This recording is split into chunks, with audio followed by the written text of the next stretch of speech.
Good morning, and this is Dr. Kim Lannon. I'm with Gameface Sport Consulting. This is my very first podcast coming out to you. I am a licensed clinical psychologist and sports psychologist, and I do lots of subspecialties, and I'm basically here to start talking to people about better health and wellness and living your best life, and do a little bit different kind of podcast than most people do, which is very serious and and very, over the top and very technical, and yes, kind of getting especially in this subject area. Yeah, because there's so many really great topics to talk about that you have to have some levity about, and also have some important technical pieces too, but you don't really have to be always so serious. Right. So, and it gives sort of the world of psychology a bad name, because everyone says it's, you've got to see a shrink because something's wrong or something's bad, but in fact, there's actually some really great things you can do without having to go there. Right, and people, when you said shrink, and when you say psychologist, a therapist, people conjure up that thing. They do. It's the guy in the blazer with the eyeglasses down, and he's got the notepad, and you're laying on the couch, and the pipe. And the pipe, a little Freud. Not the way it works. Yeah. Well, and there are some traditional therapists that are still doing that, but, more and more contemporary, there's, that kind of continuum of life coach and guide and different types of ways of looking at how to do therapy these days. And so I bring to the table all the traditional training, but also the background of knowing that if you're not looking for a solution and you're just having people sit on your couch kind of doing the same thing over and over with no progress, that's old school. And so I'm more invested in kind of getting people to live their best life. I've never done a male therapist. You what? I've never had a male therapist. Oh, really? Always female. Oh, is that a preference? Yes. All right. Well, so most people do have a preference. Mm-hmm. Some people don't care, but it's more and more that people have a preference based on a variety of issues from their background or just their comfortability. Sometimes people who have had trauma with one gender over another. It just depends. Yeah. So, and some people find it easier to talk to a certain gender based on what they experience. Yep. So what I thought I would talk about today is what types of things bring people in to see me, or don't bring people in to see me because they don't want to come in and talk about it because they think it's kind of the norm and the run-of-the-mill everyday stuff. Well, we're early, though, but let me hit you with something. First of all, talk a little bit about Gameface Sports Consulting and introduce who you are and your background, where you come from, and what you're doing. So people know who you Gameface are. Sport Consulting came around because I was a gymnast with the U.S. Women's National Junior Elite Team back in the day, and that's how it started. And when I was 11 years old, I knew I wanted to be a clinical and sports psychologist. At 11? At 11. Really? I know, everyone says, at 11? Yeah. I did, because when I was 11 years old, I actually moved away from my home in Vermont and lived in Oregon with the national team. That's basically the same state. And moved away from my family. and it was a big deal. Yeah. And I did very well in terms of psychology of it, but we had a sports psychologist, actually one that's still here in Massachusetts and still alive, but he's retired, that I knew very well, and he worked with the team, and it was just fascinating to me that all these girls were coming together and living in Oregon from Australia and France and all over this country, and we were all coming together for the same purpose, but we were all under the age of 16 essentially, and it was just fascinating. So that's kind of where it started from for me, and then in addition to that, were all the positives, there were a lot of negatives where there was a lot of stress in the sport for a variety of reasons of eating disorders and just mental strain and the pressures put on us for what we were doing, what we weren't doing, how we were doing it. There's certainly lots to be said for people who are in elite level and Olympic level athletics. That was pretty mainstream in Olympic athletics and elite young athletics, but it's only become more mainstream in professional athletics in the last, 5 or 10 years? Probably, I would say within the last decade. Yeah. Definitely more in the last 5 years, because that's where my business has definitely increased in the last 5 years, the need for it. And most people have, or the teams in the country have sports psychologists or consultants, or like myself, I do consulting on the outside. Teams bring me in, or I work individually with clients within the team, depending on if it's a pro team or an Olympic level team or whatever, as well as recreational athletes on their way up the ladder. And that's much more probably in the last 5 years than it was back when I was doing this in the 80s and 90s. Dated myself. But what's interesting about this is I tell everybody all the time, when I've done this work for myself personally, I keep thinking, because I was an athlete, and I was a pretty enthusiastic athlete. I was good at it and worked at it and was very intense about it. I had all the principles that I have now as an athlete Yep. and couldn't bring them over to real life. That's one of the big problems. Yeah. And I would necessarily as an athlete, I practiced all this stuff. I knew all this stuff, but I couldn't apply it to real life. It's the applying and the transitioning over, because people oftentimes don't think that they're together, and that's why in my practice, that's a big piece of why I think my clients like me is I actually always start out saying, whatever I'm teaching you for the sport aspect, or whatever I'm teaching you this for the life, they go together. They always transition over. They always cross over. And people come to the table, even now, and you're not alone, that it's sport, job, family. It's not. Yeah. Everything, all same lessons, all across the board, apply generally. But and the secret was I was more confident of myself and liked myself better as an athlete than I did as a person. Right. Which is what made it difficult to apply those. What made it difficult to apply those? The fact that I didn't have the same opinion of myself in everyday life as I had as an athlete. It's kind of like when people go to work, they feel really confident what they're doing at work because they know their business, they know whatever it is they're doing, and then they go home and relationally or with their family or whatever, they fall apart because they don't have the same skill confidence level. Yep. And oftentimes because they don't have the same skill level. And so they know it, but it just comes out in that lower self-esteem piece. But their work is what gives them that, or vice versa. Depends. People are really strong at being family and then go to work and fall apart because they don't have the confidence, or they think they're less than all the other people they're working with. So Gameface Sports Consulting, if people want to find out more right away. Yes, if they want to find out more, they can go to my website, is gamefacesportconsulting.com. And because of this, I'm actually doing a little bit of reconstruction on the website. So when you go, it's basically 70% done because it's being reconfigured around this. So, but certainly my information's there, and you can see what I do. And you can contact me through there, or you can contact me on email at kim.lannon, LANNON, @yahoo.com. Or you can call me or text me at my office number, which is on the bottom. Okay, so talking about people who could benefit from therapy. Yes. I know you want to do 15 minutes of it. I could do it in one word: everyone. Yes. But okay, talk about people who could benefit from therapy. Well, you just said it. Everyone. Everyone. Yeah. I think everyone should have somebody that's not a family member or friend that you talk to, whether you pay them, whether it's on pro bono, you have to have some confidant that is not going to give you what you want to hear necessarily. Somebody's going to see it from the outside, observe, and give you an objective opinion that's not necessarily going to always be sugar-coated to your favor. Right. So that, and sometimes it will be, but I think that everyone needs that because it's, I often say this to clients, the most independent people depend on others to help them with these things. Yeah. And that's not the same thing as being codependent or needing, have your committee to verify everything that you're doing in your head to make sure you're okay doing it. It's more that you have to have a team, even if it's one or two people, to just say, hey, I really need to know what you think about this and give me your honest feedback and be willing to take it. And a lot of people don't come for assistance because they don't want to hear what they don't want to hear. For me, therapy is, and I've kept doing it. I'm in a good place. I don't have any particularly strong problems, but I do it because I can sit down and talk to somebody at a certain level. In other words, you're bothered by stuff. You're bothered about your mind talking with you, and when you're talking with friends and your support group, it's pretty much the same thing. Right. They're giving you the same type of emotional reactions. They're not getting into, they're not separating you from it. Right. And giving you the tools to deal with it, just kind of echoing what you think and feel already. Right. So there's a benefit in the group or in the aspect of sharing with your peers of the same mind, because you're having the shared experience. You're having a cohesive bond with people that are sharing a universal shared experience with you, which is not the same as sitting with someone who's going to give you a multi-level perspective of, hey, have you looked at it this way? Have you looked at it that way? Your peers aren't going to say that. They're going to say, oh, yeah, I get that. I've been there. I've done that, which is a great benefit, certainly.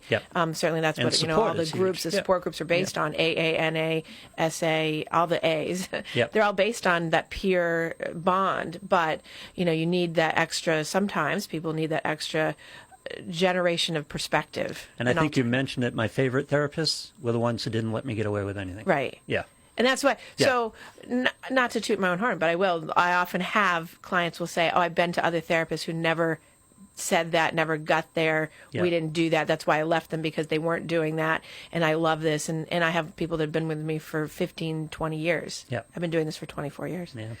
I mean, I verbally spar with people. It's kind of my profession. Yeah. It's what I do. So I can get away with it with a lot of people, therapists. The better ones didn't let me. Right. It's like, well, you say that, but that's not really what you're saying. Yeah, exactly. Right, exactly. Yeah, don't play that game with me. It makes you move. I mean, what's the point of coming in to see someone to really do anything if you're not really wanting to move? Right. If you're sitting in the office and you want to be there, why not do the work?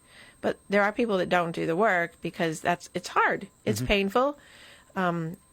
People don't agree with them, their own self when they hear it, because that's not what they want to hear. Right. But by and large, I've seen a shift in all these years. I was just saying how long I've been doing this.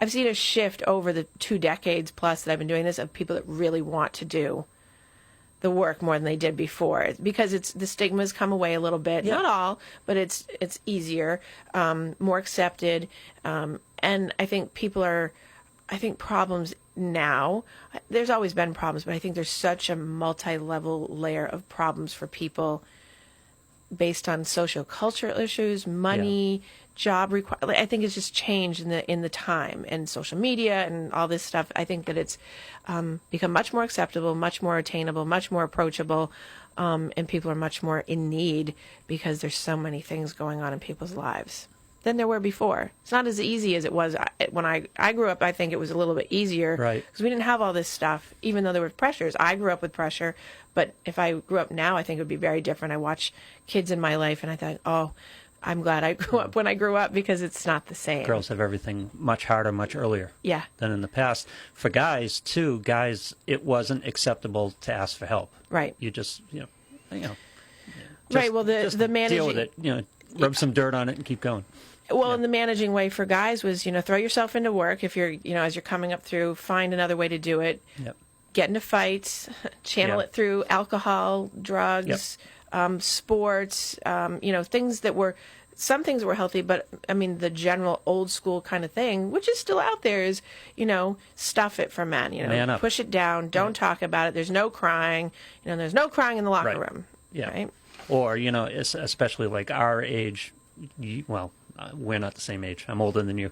But with my parents, it was the man up thing. Yeah. If I went to them for advice or I went to elders for advice, it was like, well, welcome to life, kid. Right. And that was the extent of it. Right. Well, the tough love, the extra tough love without any compassion. Yeah. And so we know now in psychology, and it's gotten better, and you see it in school systems now, and you see it in a lot of parenting, and you see it in most self-help books for parenting now, that the best way to bring up kids, especially the changing from the old school on boys, is parenting with like a high level of expectation while giving appropriate, healthy praise. Now that could look like a lot of different things, but it certainly isn't man up, suck it up.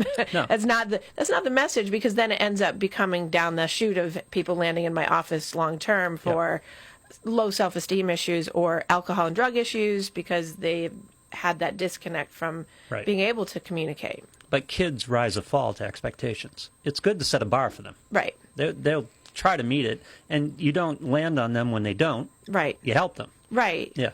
Right. You adjust the bar. If you're too high, they're going to fail. If it's too low, then they... you don't make it impossible. But... And then you have those extremes, which in my office, I see that a lot. Either the bar's set really high or there's no bar. Yeah. And my job often is when it's kids is to adjust the bar for the parents. It's usually pretty successful, but you have the anomalies on the board where people are resistant. They don't want to move the bar because they want the kid to meet them where they're at versus them to meet the kid. And that just, psychologically isn't usually the best thing. How young do you work?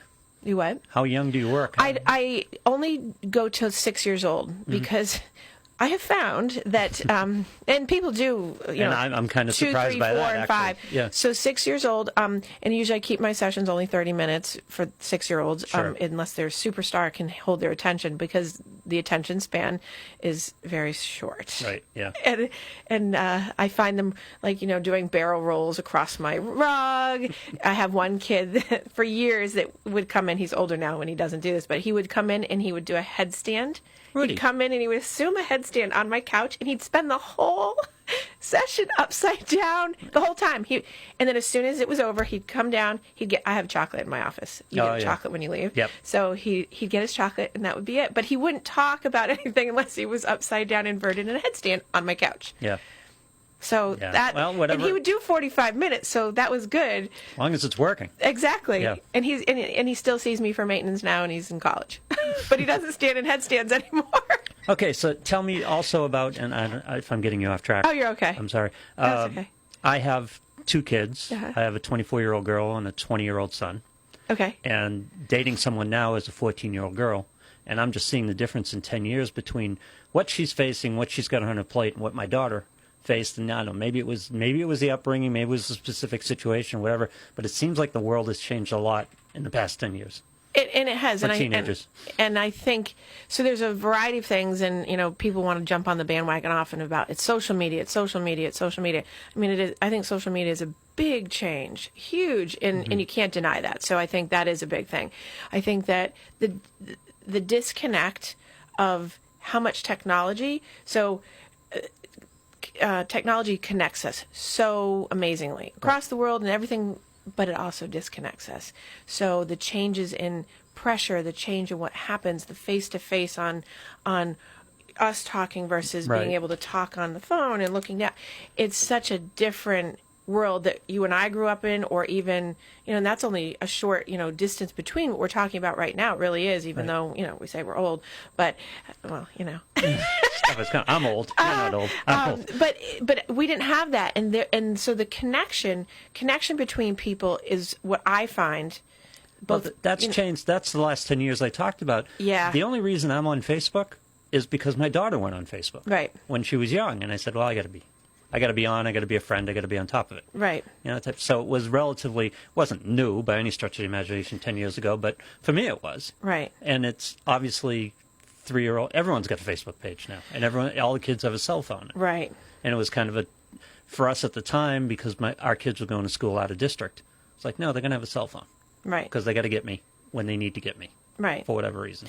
And that's something I hear all the time with parents that come in. They ask me, they'll have a 9 or 10-year-old, and they'll say, "My child wants an iPhone," and well, no, not an iPhone. and so Yeah. there's lots of different ways to go around it. It's more in the effort that, okay, they want an iPhone because they have friends that have it, because they want to be on like TikTok and Snapchat and all these things, which do have age limits, but. There's a variety of ways to give your child what they want without going over into the inappropriate age usage of them, which unfortunately a lot of parents, the bar that's low, Yep. a lot of permissive, indulgent parents are just like, okay, they give it and then it goes right to the bar low, and then, the kids are on everything, and Yep. they're 10, and then they lose control of that. And that's Right. a big piece to go to the answer that I was giving you about in the past 10 years is if you don't have certain parenting style to watch for that, once you open that door, the mental health issues, I mean, there's no, the behavioral health issues, that's what I should say. It's really Yep. a behavioral health issue. The behavior's changing kids because now there's not a lot of monitoring. They're getting exposed to way more than typical kids would be doing if they weren't doing that, which, is all well and good, but it has to have some kind of containment and understanding and explanation. I would say, I wouldn't put a percentage on it, but it's a higher percentage of parents that don't jump in and really watch, or they say they are, but they're really not. And the kids are getting exposed to a lot of things that are... We knew all the passwords. We had passwords to everything. I remember one of the first lessons with my daughter is I was following her Facebook page. I think it was the first year. And she's 45 minutes out of district and away from me. Yeah. And she's on there posting where she is constantly. And I go, you're just... Geotag, no geotags. Yeah, no. Right. Anyone can follow that and see where you are. Be careful about what you're doing. Be careful about what you're putting out there because it's public. Well, it's interesting because I just had a client that is actually, so she's I would say a semi-famous performer in the office the other day, and we were talking about how she had posted up something on her Instagram, and she had tagged where she was in it but wasn't thinking, and she said within 10 minutes a whole bunch of guys showed up and said, "Oh my God, are you so and so?" And she was like, I can't live my normal life because she tagged herself. Right. And then it just dawned on her the safety issue and all these things that you wouldn't typically think you'd have to be aware of, but and I just had that happen the other day. It doesn't have to be that overt. You're on Facebook with friends. I know where they are. Right. I know that restaurant. Right. I know where they are. I can see that. Yeah. All right. So, Yes. adults, typical for people who haven't been in therapy, Yeah. who are just sitting there, they're in their, let's build a model, mid-30s, And it's just like, man, I'm just stressed out. Family life is so hard. I got 2 young kids, the job, and bosses on my back all the time. Yeah. I don't know. I'm just not handling this well. At the point, what point do you tell them? I guess we've kind of pre-answered the question, but at what point do you tell them, yeah, you could use some therapy, just to get some tools to be able to work through what you're facing right now? Well, I'm always of the mind to tell people to preemptively strike, but in the perfect world. Yep. But usually when a person is, the pain, the emotional pain or physical pain has to be great enough in causing the person discomfort, either in money, health, their relationships, or something is to then, if it's changing your functionality in some way, or you're missing work, or you're not paying certain bills, or you've disconnected from your family, or there's something that's happening that's so painful to an extent, it should be motivating enough to say, I think I need help with this. Right. And then that's the key to the awareness to do it. But then it's taking the step out. How do you do that? Because then you get all the biases of, well, I can do this myself. I don't really need help. This is weak. Why do I need? Those are those are the next things to bypass. And it's really about just saying, you don't have to go going back to the beginning of our podcast, is you don't have to go in and lay on the couch and free associate like you would with Freud. Yeah. This is about going in and saying, hey, I'm struggling with this. And you may only do 6 sessions with someone and fix it or have the solution. Or you may find, wow, like you said, I go in and talk to someone just to be able to put it out there and get some ideas and whatever. And that's what usually people find it to be. But it's getting past that stigma or that negative mindset or that bias that says, oh, what will people think? Or you have these feelings and you can't tell them to anybody or express them because what will people think? I'm not supposed to be thinking that. Right. People will be hurt if I say that. You go into therapy and you just say it and let it go and then deal with it. And Einstein's definition of insanity, doing the same thing over and over and expecting different results. Or our problems can't be solved at the level of thinking at which they were created. Right. You got to get that other tool. And that's the way I do therapy and the way I work with people is, it's not to sit and pick your brain to psychoanalyze you all day. It's about how to generate 2 or 3 more alternatives to what you've been doing that hasn't been working. Because people usually, when they get to me, they're so stuck. So you're not how is your relationship with your mother? Well, but that's part of it. That's part of it. Yeah. Because I have to know the history of you to know what technique that would best match you based on the history. And that doesn't mean it's your mother's fault or your father's fault or what. But that's that kind of stigma that comes with therapy, is that we blame the parents. No, we understand the whole upbringing, whoever the family was, whoever the school system was, whatever the thing that impacted the child that now is the adult or whatever they are in between, so that then I can put together the right plan for the right solution or the best one for that moment to see if it will make some difference in the person's life. So sometimes understanding, what mom or dad did is super important. And sometimes it's not. But it's not about blame. It's about understanding the mechanism. It's understanding what the dynamic is that happened then in your childhood to then bring it forward. Because, and you can look at this up in research too, but anecdotally, 9 times out of 10, I would almost say 10 times out of 10, the person sitting in front of me is repeating exactly what happened when they were 6 and 10 with their relationship or their friendships or their job. It's just a parallel right through, and sometimes just an overlapping thing. And when you start untangling that and say, hey, did you ever realize that that's what's happening, or that this is like what happened with your mom or your dad? That's not blaming. That's just saying, I can now untangle that because I don't have to do that. But a lot of people can't see it until they step back, where I can say, ooh, look at that from here. I tell the story all the time because it's relatively mild, so I can tell it. My mother used to get up on Saturday morning and she'd start cleaning the house. And she hated cleaning the house. So by the time she was through with it, she'd be in a rage. She'd be incredibly angry. And there was a point in my marriage at the time where I would start to get tense when the vacuum cleaner started. Yeah. And it's like it just hit me. I would walk up and say, no, I'll do that. Right. Because that's what I did as a kid, because I knew it was coming, because I thought everybody got upset when they were running the Because you vacuum. do what you know, and Yep. you're used to that. You assumed and you associated Everyone that, the hates vacuum cleaning. cleaner's Yeah. gonna, next thing that follows is mom's screaming or mom's Right. raging. Yep. So it's going to happen with my wife. So no, I'll take care of that. You do that self-survival, but it's just a trigger. That's all it is. Right. And once you're aware of it, you go, oh, okay. I just say, no, you go ahead, vacuum.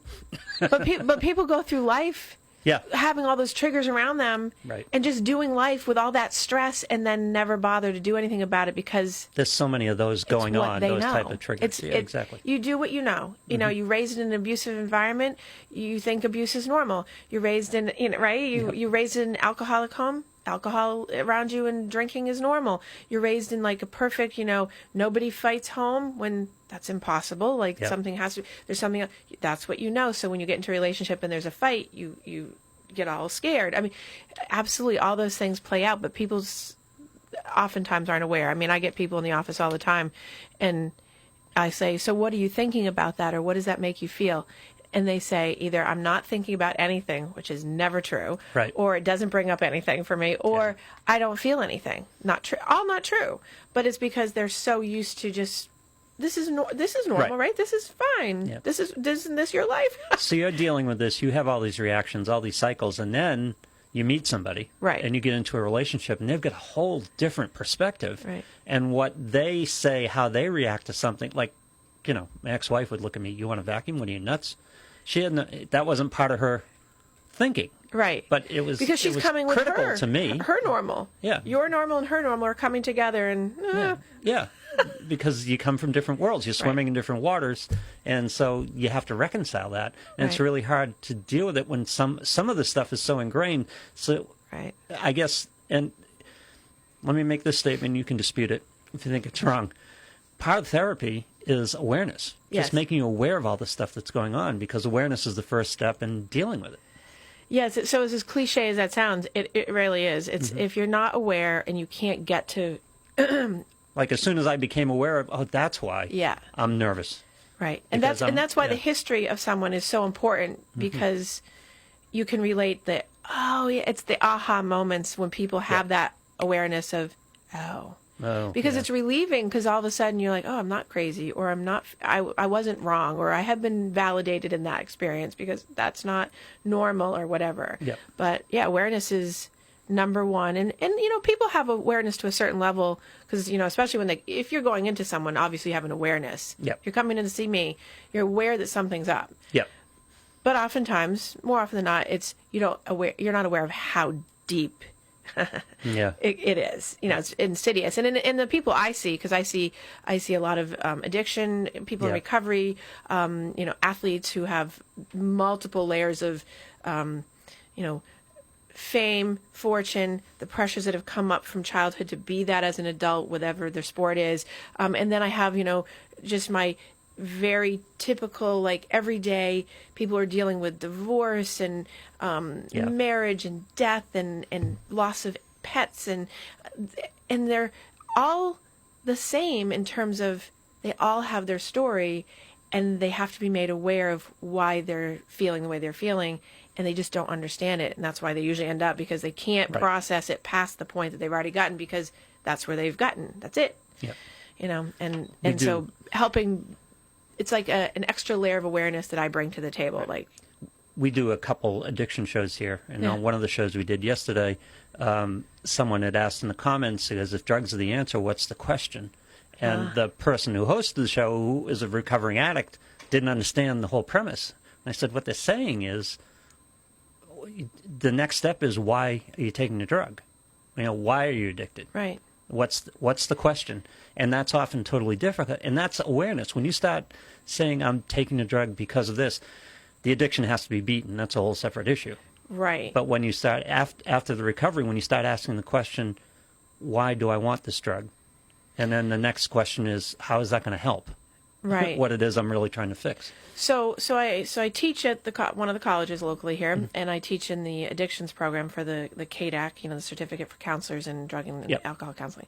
And one of the things that I talk about is that right out of the gate in the semester is addiction is not the problem; it's the symptom of the problem. Right. And people don't see that. They, if someone's drinking too much or drugging or both or gambling or too much sex or too much whatever, that's the problem. And we have to fix that and then do this other thing. But It's almost actually, always a dual diagnosis, right? it's always dual diagnosis, which people will be very, controversial about. Like, that's not true.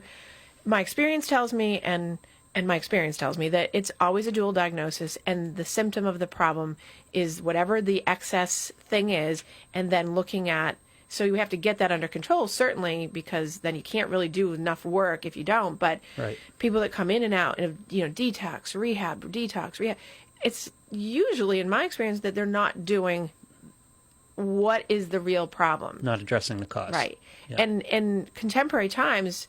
it's like going into a pool, you get off, dry off, but it's still hot out. Right. You go back in the pool. Right, exactly. Yeah. So it's about really looking at contemporarily, like what we know now as psychologists and psychiatry, is that it's the lack of connection between people, going sort of full circle. It's the lack of interpersonal, interrelated intimacy, not sex, but intimacy between two people that was somewhere stunted, stilted, whatever you want to say, back somewhere in the life that made a person go towards filling the void, the space, the empty with the thing.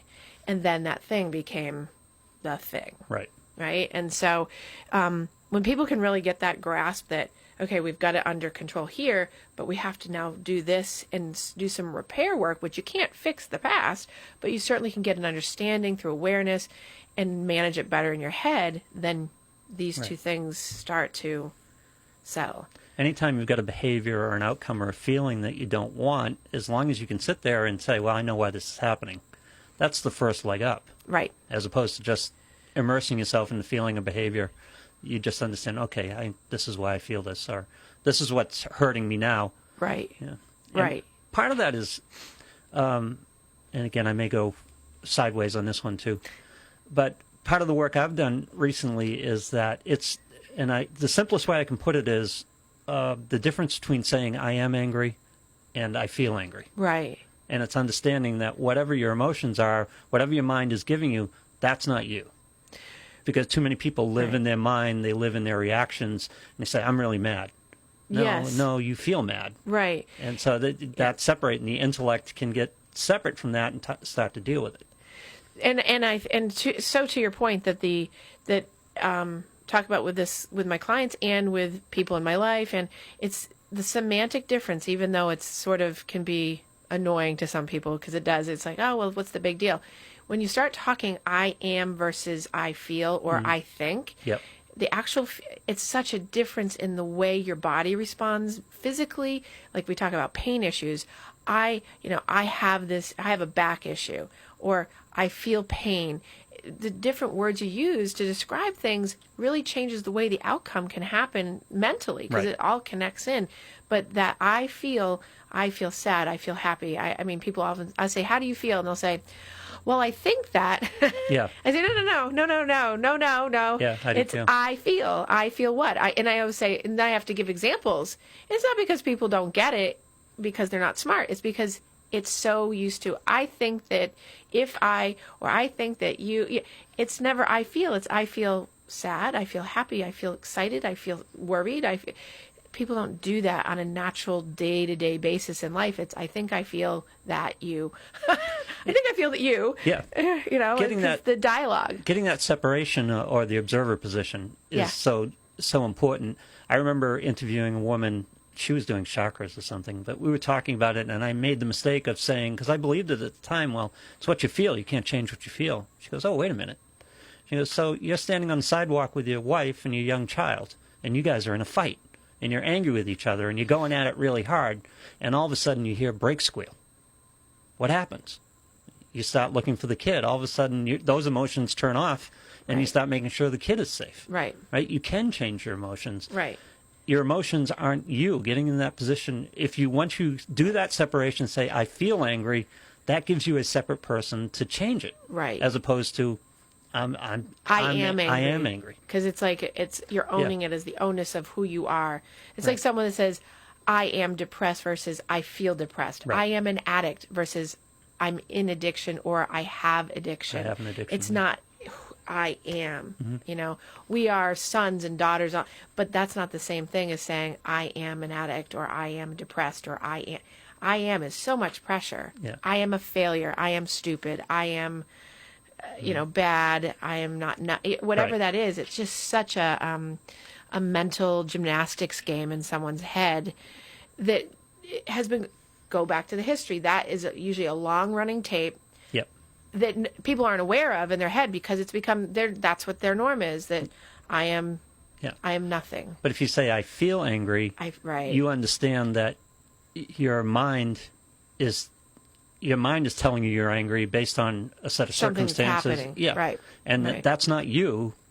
You're not angry. You feel angry. Right, it's a moment. You feel what your mind is giving you, and understanding that you have a little bit of control over your mind. Right. Hopefully. Right. And that's Yeah. where you see when people don't have that, which is a lot of the time, is that that's where the impulsivity around those, especially negative Right. feelings, comes out because people feel like they don't have control over the feeling, and then they act out on it in a variety of ways, as we Right. know. So I am angry turns into lots of different things. I am tense because the vacuum's going. No, Right. I'm not tense. I feel tense because my history is things are going to get ugly Right. once the vacuum starts going. I go, oh, so I have control over that all of a Right. sudden. And it's understanding that it's the difference of a fish knowing it's in the ocean, right? Right. And Because you swim in the ocean, they don't know the ocean exists. You're living in your mind. You're living in whatever your mind is telling you. Telling you. No, that's not you. right. You're back there observing what your mind is telling you. Right. And that's hard for people. It is very hard. It's so hard it's for a people. hard concept. And that's one of the pieces that keeps people who don't come in my office from coming in. That's because that's a lot of work, Yeah. and to do, and it really isn't a lot of work, but in people's heads to switch that, it's like, oh, well, that's just silly. It's just words. It's cliche. It doesn't really matter. Yeah, they think it's manipulation. Yeah. But it's an aha moment too, because there's a certain point where you just get it. Go, I understand now. Yeah. And- Because then you can catch yourself enough of the time when you're doing it to say, oh, there that thing is that I do, and I don't have to do that because I have an alternative now. Right. And providing that as an alternative, or just giving a person relief enough that there's an alternative to that, And usually it's really, what is it? Yep. And then if I can point it out, usually I can, then they're like, that's when they're, oh, I didn't think of it that way. Yep. And that's usually the movement piece. And people don't, people don't get that, but, there's a reason why people watch, Oprah, Dr. Phil. They look for the thing I'm talking about without having to go into someone's office. That's why those things out there, are so good. That's why doing something like this with you is so good, because people that might not come in will get Yeah. something from this, and it might bring them into an office somewhere or to me and say, I think I need help, or I need that little aha moment or alternative because I'm not able to do it myself. Right. And a lot of it is about control. A lot of it is people who are depressed, and I've been there, depressed and angry or whatever. That's lack of control. They don't Right. understand how much they control the situation. Now, of course, you can't change what other people are doing, and you can't change external outcomes and things like that, but you Right. can change your approach to it. Right. And how you change handle your it. perspective. Yeah. If you change And perception, again, people are rolling their eyes, and it sounds like manipulation, and right. it sounds like, but it's really changing your yeah. perception, and it's not being like sort of sugar coated in Pollyanna, or hey, it's Right. oh, that's so sweet. It's really about just changing a perspective that's realistic. It's not about changing a perspective that's just sunny rainbows, doggies, and Right, kitties. exactly. It's about real perspective shift of the reality of what you're generating is actually real, realistic, reasonable. I use that in my practice, my 3 R's. That's what I call it. If it's reasonable, realistic, and rational, and it can replace what you've Yeah. been doing, let's go with that. Because and you can find such good information from just doing it that way. Because then you realize that what you've been doing Yeah. isn't any of those things. Because most of the time, people believe stuff that's no basis in reality, Right. or Well, minimal. There's a little seed of Yeah. it, or it's completely irrational because it's based on like the vacuum cleaner and the wife and the Right. anger issue, the trigger, or it's based on something completely unreasonable. Like Or it's if you- such an extreme Right. thought to have. Or if you're like me, you work out 1,000 scenarios on how this is going to come out. What if? I do this all the time, where I'll say, I'm not going to call that person because I know how this conversation is going to go. And you don't really know how that conversation is No. going to go. The problem is, for me is that I'm right too often to really ignore it. But but by the same token, you got I won't answer when you call. you got to let that go. Right. No, I don't have the conversation because I know how it's going to work out. Right. But the basis there is thoughts are not facts. Right. And too many people live that whatever they think, whatever they feel, that's real. It's like, no, it's a fear. Right. It's more often than not a fear. It's the fear of the unknown of what you've generated what you think is going to happen, and then it becomes the reality, and then you avoid it, which becomes procrastination, and then you get so far down because the anticipatory anxiety that you've created is so bad that now you were supposed to call today, but now it's 4 weeks later and you didn't. Now you've justified it in your head, and now it's too late, and now you're And this is this goes back beyond your parents. This is primal. Yeah. This is threat generation. Yes. Because the guys who thought there was a bear in the back of the cave, whether there were or not, were the people who survived. Those are our ancestors. Right. The people who didn't think there was a bear in the back of the cave got eaten. Right. Half the time. Yeah. So I'm a huge threat generator. But again, I'm at the point now in my life where I'm aware of it. So Right. when it starts to run away from me, I go, okay, that's just me doing my thing. It's probably not real. Right, and so my technique for that would always be, and this is kind of a common technique for most therapists, is what's the worst thing that's going to happen? If in fact you generate that threat and it actually happens, what's the worst thing that's going to happen? Oh, I can generate some good threats. Right. But then the challenge is, well, what is the fact of what's real, reasonable, and rational? Because what you generate, I usually will poke a hole in all over the place because it's usually totally off the wall, because it's just because our mind goes there to protect us in the survival mode, and we fear the unknown, so we're going to account for all the things, put our fingers in all the damn holes, and there's another one, we don't have anything left, and so now what are you going to do? And at the end of the day, it's like, did anyone die? No. Typically, no. Is anything, nothing, you didn't spontaneously combust. I do that with kids, and they laugh, I'm like, no. Did you catch on fire? No. Right? Nothing bad happened. So, kids with grades or something, kids are like, I got a B+, and, you'd think that they're going to, I'm like, you know what? You're going to have a lot more grades in your lifetime to not have to worry about that one B+. Yeah. It's those small things, or, the bigger things. You're not working at Walmart because you got that B+. What? You're not working at Walmart because you got that B+, which is how they extend it all. Right. And it's not necessarily even just the big things like that wear you down. Yesterday, the boss pokes his head in the door. He goes, "See me before you leave." And I'm threat generating because that's never good news, right? Right. Something bad's going to happen. I'm going to the principal's office. Yeah, exactly. Yeah, I'm in trouble. And of course, I'm getting fired. It was nothing. Right. But, I spent all that time worrying about it because I'm generating a threat. Right. Because this generally doesn't work out for me. So what's it going to be? So you think of the worst things possible. Mm-hmm. But that wears on you. If you're doing that constantly, it wears on you. Well, because the ability your body, to deal with it. So if we get technical with this, your body, when you do that, is constantly under fire. Right. So your nerve endings and everything, I go into all the technicalities of this, but your body's just going. So you're never able to relax. So you're training your body and your mind, your actual brain circuitry, to be in that mode and never let down, so that when you do, it goes into I don't know how to be like that, so I've got to find something to be chaotic about to bring it back to the level I'm used to. And so when you say, gee, Lou, can you relax a little bit? I'm sure you'd be like, right? I don't know if I can do that. That's the struggle, You want to, but it's the fight between what you know and what you've trained yourself to do versus the learning of something new that you would trust. Right. That would actually, because the threat generation, hey, it's protected you. You believe it's protected you. You thought about it enough, and then nothing bad happens. So therefore, if you didn't think about it enough, would that really happen, or would you not be prepared? Well, in the past, I was the fish in the water. I didn't realize I was in water. I was just threat generating all the time because that's how life was. Right. But now, with my awareness of it, I can step back from it and I can say, okay, calm down, because you're probably working this into something that it isn't. Right. And I think that, that's such a common experience for most people and most of my clients. People worry all the time about worry, meta worry, worry about worry about worry. And we don't have something to worry about, you should worry about that. Yep.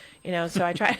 It's true. So I try to get people to see that, and then sort of see the humor, the levity in the pattern, and then be able to say, even if the worst thing is going to happen, it's still not end of the world. Right. The things that, I can only think of maybe a handful of things in all my years of practice that I would say, well, that thing might be a problem, right? But by and large, for every single person I see, kid all the way up to 90-something years old, the end of the day, the problems that people are generating in their head for they worry about worry, Yeah. even if that worst thing occasionally does happen, nothing bad. It's not. And usually that it's not worst bad. thing would need to be the result of 1,000 different Right. pivot points, and it would all have to have gone wrong. Right. So, yeah. Right. And I think that to make a point about that whole process too is so many people worry about not necessarily the thing that's going to happen. There's a piece under almost all of these things. It's what is so-and-so going to think? What is my committee going to think if this happens? It's not about maybe the thing. So, It's the fallout. I missed the play and, sports, I missed the play and I ruined the game and whatever. And that you would think, oh, that's the thing because it's about the person. No. It's about what the fans are going to think, what my wife or my husband is going to think, what my kids are going to think. We're going to be talking about this at my 20-year reunion, this play. Yeah, and that's the thing that's plaguing a person in the moment, in the present, right then, and you're thinking, what a waste of time. Yeah, exactly. What a waste of time for you to have to do that when you could be thinking about, if the game is lost, you know what? Life is going to move. Yep. It's not the end. You're a high school kid, you're going to get a pat on the back from your dad. Life's going to go on. Right. Yeah. And sometimes they don't. Sometimes kids don't get the pat on the back, Lou. Sometimes I have coaches that are parents and coaches together, and they're brutal on their kids, and that's a whole another piece that you have to go.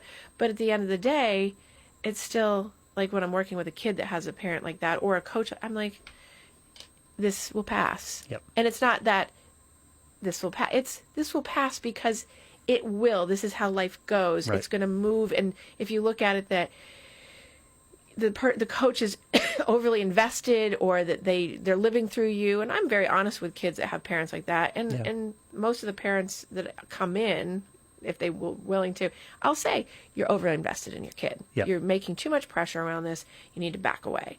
And most people are good about that because of the way I couch it, you know. But I'm not a sugarcoater. I mean, if I see it, I call it because. But again, making them aware of what they're doing helps them deal with it. Right, without being like, it's not like a double barrel gun. It's about, this is the problem. Because I'm guessing sometimes they look at you and go, oh, yeah, I see what you're talking about. Yeah. Right. Yeah. And I gauge it on the personality of the parent, especially if they're hot under the collar kind of thing, or if they're really kind of not, which isn't typical. It's usually hot under the collar dads who, want to fight to the end, and by the way, every child is going to be an Olympian. Oh, God, every child's going to make the NBA, the NFL. So, done enough coaching and officiating. I know everybody's a pro. Right, and the reality checks on that. So, when people come in and they have their 7 and 8-year-old and they're like, and they missed the play, and I'm like, But unfortunately, not everyone's going to become a pro, and I think a lot of people have a grasp on that. Right. But unfortunately, the thing is also, this kid's got to get a scholarship. I can't afford his college. This kid's got to put the work in. He's got to do well. He's got to get some money here. Right. Or this isn't going to work. Right. Yeah, and that's too much pressure on everybody. Right. All right, contact information because you got to go to work. I do. I have to go to work. Now I have to go to work and do work. Yep. My contact information, you can reach me at kim.lannon@yahoo.com or go to my gamefaceconsulting.com website or call me at the number on the bottom of the screen. Yep. Well, very good. You got that already. Yeah. Just refer them to the bottom of the screen. All right, and look for our podcasts on Your Daily Gameface on Facebook. Yes. You can find past episodes when there are past episodes. This is the first, but there'll be more. Yes. All right. We'll talk to you next time. Yeah.